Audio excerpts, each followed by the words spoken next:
Саламатсыңарбы, урматтуу Кочкор атанын тургундары, коноктор, аксакалдар. Бүгүнкү эгемендүүлүк 30 жылдык маракес менен өзүм атыман жана Кыргыз-Нефтегаз акционерлик коомунун башкармалыгынын төрагасы Тургунбаев Мелис Зутушатынан бардыгыңыздарды майраңыздар менен куттуктаймын.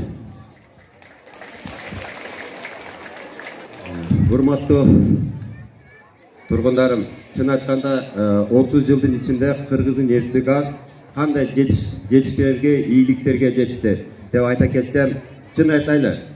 1991 жылдан 98 жылга чейин Кыргыз-Нефтегаз өтө аар акыбалда иштеген эмес.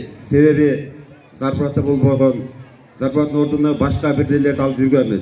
Бирок 98 жылы биздин кайра иштетүү заводдун Жалабат шаарына курууунан баштап Кыргыз-Нефтегаз өнүгө баштаган.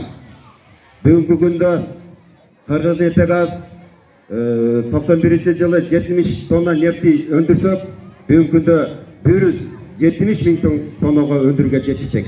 Бул деген биздин 1,5 эсеге планыбыз көбөйдү.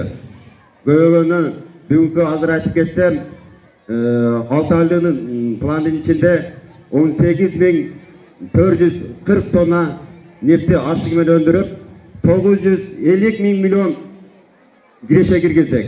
Бул деген биздин Кыргызстаныбыздын, мамлекетибиздин экономикасын көтөрүүгө жана Кочкорто шаарыбыздын, нокелибиздин өөлөгөшүнө салым кошуп жатабыз. Ошондой эле биздики бүгүнкү күндө Сосфонддон,